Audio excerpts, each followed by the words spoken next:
ഭഗവതേ വാസുദേവായ. പ്രണവം അസ്ട്രോ ചാനലിലേക്ക് എല്ലാവർക്കും സ്വാഗതം. ആദ്യമായിട്ടാണ് നമ്മുടെ വീഡിയോ കാണുന്നതെങ്കിൽ സബ്സ്ക്രൈബ് ചെയ്യുവാനും ഷെയർ ചെയ്യുവാനും മറക്കരുത്. കൂടാതെ നക്ഷത്ര സംബന്ധമായിട്ടോ ജാതക സംബന്ധമായിട്ടോ എന്തെങ്കിലും സംശയമുണ്ടെങ്കിൽ എൻ്റെ ഈ വാട്സപ്പ് നമ്പറിൽ എന്നെ വിളിച്ചോളൂ.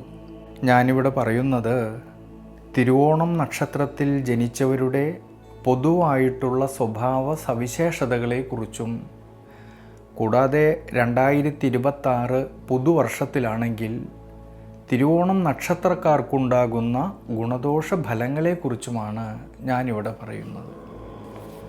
പൊതുവേ ഈ നക്ഷത്രക്കാർ വളരെ ശാന്ത സ്വഭാവക്കാരും ആത്മാർത്ഥതയും സത്യസന്ധതയും കൃത്യനിഷ്ഠയും സദാചാരബോധവും ഉള്ളവരാണ്. ഈ നക്ഷത്രക്കാരുടെ ദൈനംദിന ജീവിതത്തിലാണെങ്കിൽ പല വിധത്തിലുള്ളതായ ഭാരങ്ങളും ഉത്തരവാദിത്വങ്ങളും ഏൽക്കേണ്ടി വരുന്നവരും പ്രതിസന്ധികളിലൂടെയും തടസ്സങ്ങളിലൂടെയും കടന്നു വരുന്ന ഈ നക്ഷത്രക്കാരിലെ അവരുടെ സ്വയം പരിശ്രമത്തിലൂടെ അവരുടെ അധ്വാനത്തിലൂടെ ജീവിത വിജയം നേടുന്നവരും ഉയർച്ചയിലേക്ക് എത്തിച്ചേരുന്നവരുമാണ്. കാഴ്ചപ്പാടിലാണെങ്കിൽ വളരെ ശാന്തശീലരാണെന്ന് തോന്നുമെങ്കിലും ചില കാര്യങ്ങളിൽ നിർബന്ധശീലമുള്ളവരാണ് ഈ നക്ഷത്രക്കാർ. എന്നാലോ മറ്റുള്ളവരുടെ സ്നേഹം പിടിച്ചു പറ്റുവാനും അവരെ പെട്ടെന്ന് സ്വാധീനിക്കുവാനും കഴിയുന്നവരായതുകൊണ്ട് ഇവർക്ക് ധാരാളം പരിചയക്കാരും സുഹൃത്ത് ബന്ധങ്ങളും ഉള്ളവരാണ്. താൻ സ്നേഹിക്കുന്നവർക്ക് അവരുടേതായിട്ടുള്ള ഏതൊരു വിഷമഘട്ടങ്ങളിലും അവരുടെ കൂടെ നിന്നുകൊണ്ട് തന്നെ അവർക്ക് ബുദ്ധി പറഞ്ഞു കൊടുക്കുവാനും അവരെ സഹായിക്കുവാനും കഴിയുന്നവരാണ്. പ്രത്യേകിച്ച് സമൂഹത്തിനും തൻ്റെ ചുറ്റുപാടിനെയും വളരെയധികം പ്രാധാന്യം കൊടുക്കുന്ന അഭിമാനശീലരായതുകൊണ്ട് ഈ നക്ഷത്രക്കാരെ ഉപദേശിക്കുന്നതോ ഇവരുടേതായിട്ടുള്ള പോരായ്മകൾ പറയുന്നതോ ഒന്നും തന്നെ ഇവർക്ക് ഇഷ്ടമാകാറില്ല. പൊതുവെ പരിശ്രമശീലം വളരെ കൂടുതലുള്ളവരായതുകൊണ്ട് തൻ്റെ മനസ്സിൻ്റെ ആഗ്രഹ പൂർത്തീകരണത്തിന് വേണ്ടിയിട്ട് എന്ത് ത്യാഗം സഹിച്ചും അത് നേടിയെടുക്കുന്നതിന് വേണ്ടി നിരന്തരമായിട്ട് പരിശ്രമിക്കുന്നവരാണ്. കഴിയുന്നിടത്തോളം ആരെയും വേദനിപ്പിക്കാതെ മുന്നോട്ട് പോകുന്നവരാണ് ഈ തിരുവോണം നക്ഷത്രക്കാർ. ഈ നക്ഷത്രക്കാർക്ക് ഈ 2026 പുതുവർഷത്തിലെ വളരെയധികം ശ്രദ്ധയോടു കൂടിയിട്ടും ഈശ്വരാനുഗ്രഹത്തോടു കൂടിയിട്ടും മുന്നോട്ട് പോകേണ്ടുന്നതായിട്ടുള്ളൊരു സമയമാണ്. പൊതുവേ തിരുവോണം നക്ഷത്രക്കാർക്ക് 7.5 കൊല്ലത്തെ 7.5 ശനി ദോഷം പൂർണ്ണമായിട്ടും മാറിയിട്ടുണ്ടെങ്കിലും ജൂൺ മാസം 2-ാം തീയതി വരെ സർവീശ്വരകാരകനായിരിക്കുന്ന ദേവഗുരുവായിട്ടുള്ള വ്യാഴമാണെങ്കിൽ അനിഷ്ടഭാവത്തിൽ സഞ്ചരിക്കുന്നത് കൊണ്ടും ഈ സമയത്ത് രാഹുവിൻ്റെ 2-ാം ഭാവത്തിലെ സ്ഥിതിയും മൂലം വർഷത്തിൻ്റെ ആരംഭത്തിൽ നമ്മൾ എന്തൊക്കെ പ്രവൃത്തികൾ ചെയ്യുമ്പോഴും ശ്രദ്ധയും ഈശ്വരാനുഗ്രഹവും വേണ്ടുന്നതായ സമയമാണ്.